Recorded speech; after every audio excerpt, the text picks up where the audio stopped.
Today's honorary Bachelor of Applied Studies degree is awarded to Dr. Lawrence Hill.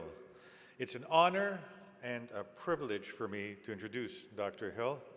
He's a writer, an activist, and a teacher. Dr. Hill is the author of 10 books of fiction and nonfiction, and the winner of many, many awards. Indeed, if I named them, we'd be here for some time. His third novel, The Book of Negroes, attracted widespread attention, and it's been published in over 10 countries and turned into a television miniseries, and it's been a bestseller in Canada for years.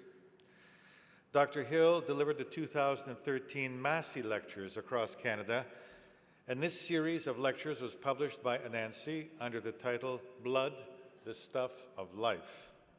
His fourth novel, The Illegal, was published by HarperCollins Canada in 2015 and won the Canada Reads.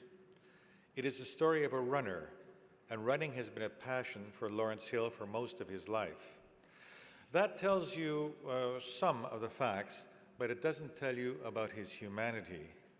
Dr. Lawrence Hill has been a great friend of oppressed people, and he's been so kind to students here and elsewhere. One of the things he and his wife, the writer Miranda Hill, did after Dr. Hill's sister died tragically was to create a scholarship at Humber College in her name.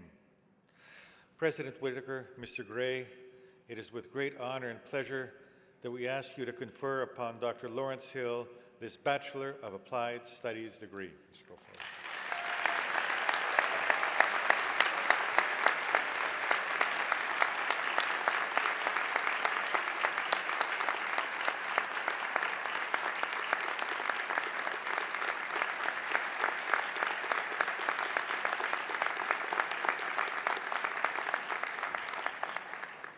I now invite Dr. Lawrence Hill to address the class of 2016.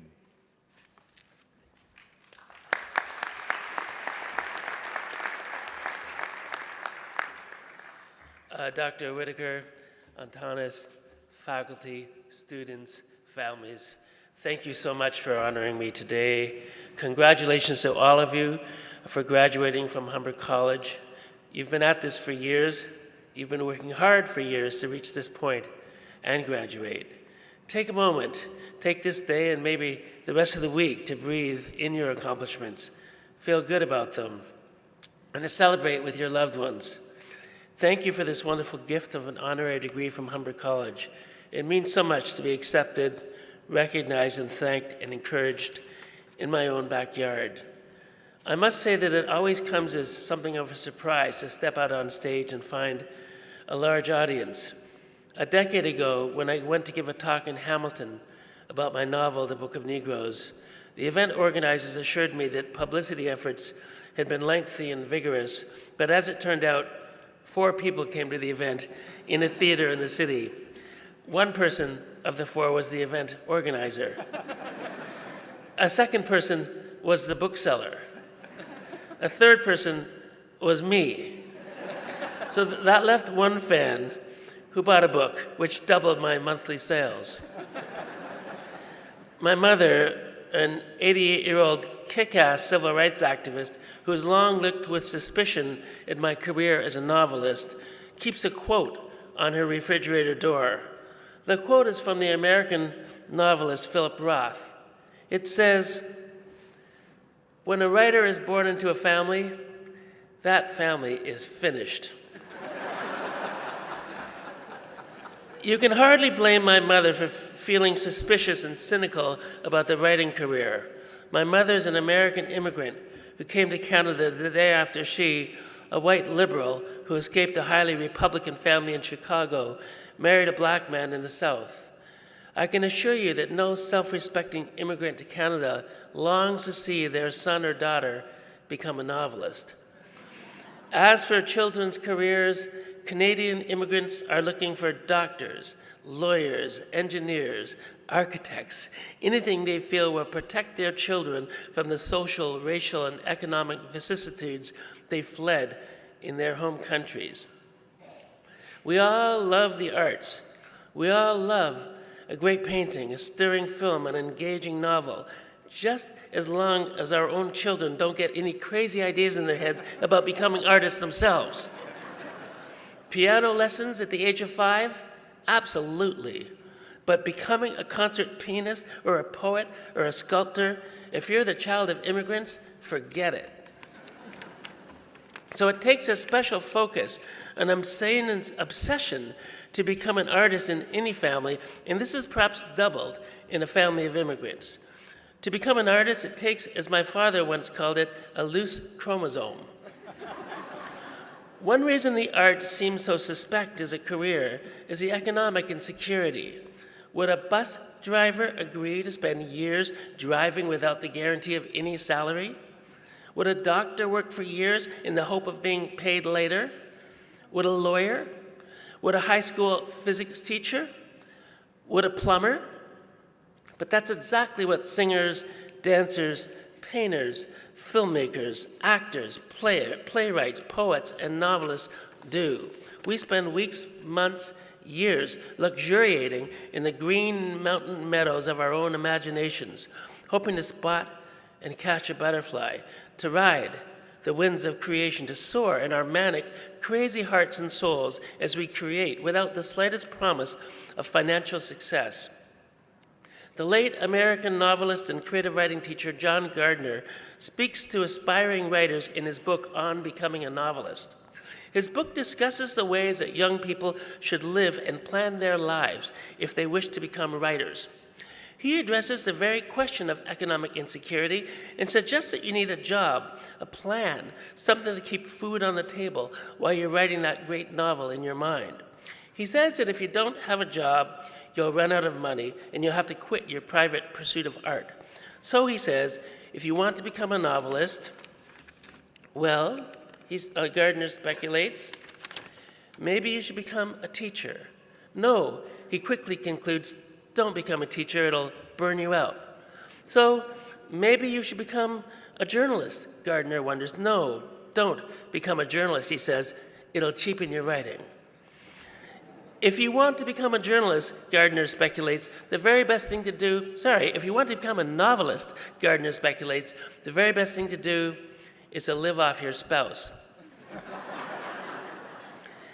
Tongue-in-cheek, Gardner was addressing how hard it is to live while developing as an artist.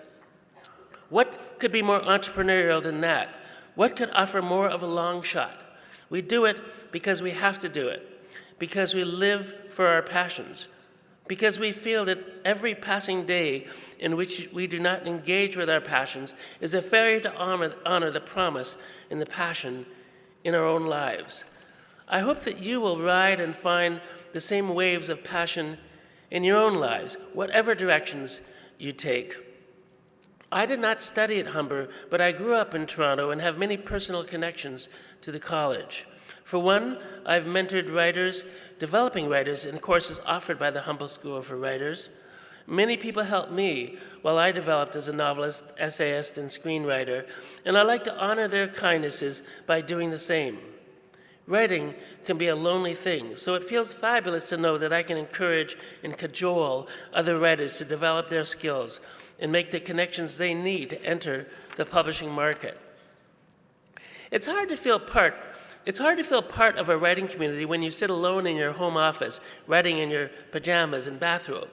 So Humber College plays a wonderful role in bringing people together, online, by snail mail, or in person, as they learn and develop. When I think of a legacy to leave and of the right ways to live going forward, I think of developing my own new novels and stories, for sure.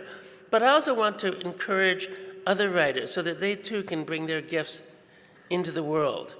My late sister, Karen Hill, was one of the people who benefited so richly from the writing program offered by Humber College. She worked long and hard on a manuscript for 20 years, while coping the whole time with periodic outbreaks of mental illness that would often land her in the hospital.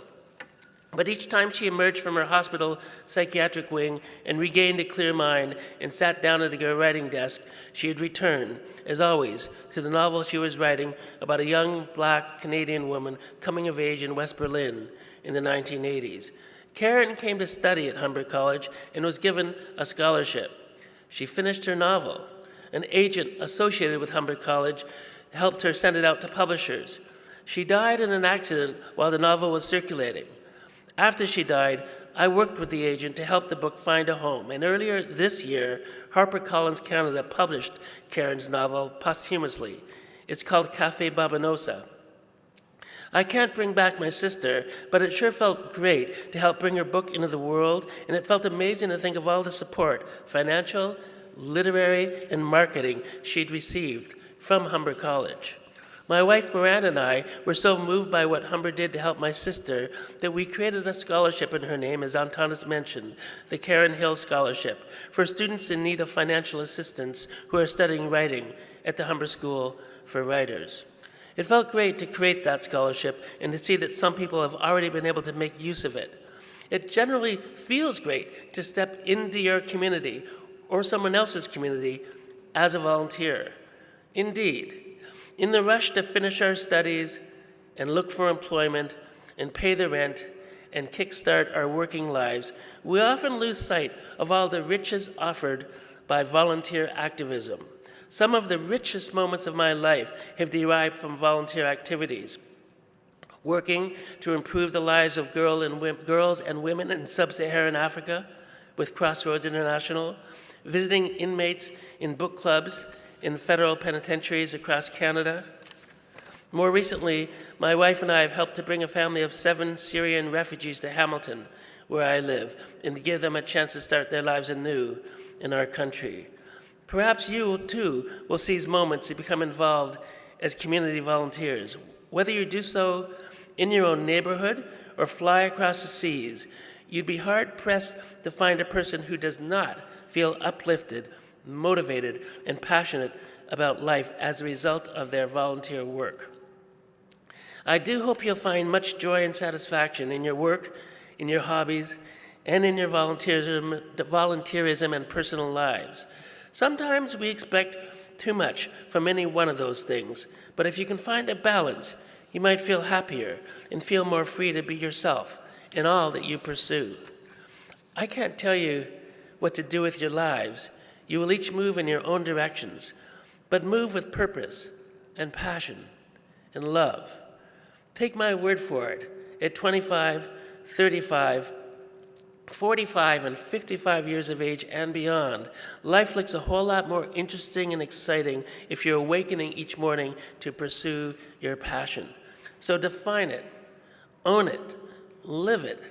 Go for it. It may or may not end up being the thing that helps you pay the rent and buy your bread. But make room for it in your life. Make room for the things that excite you the most.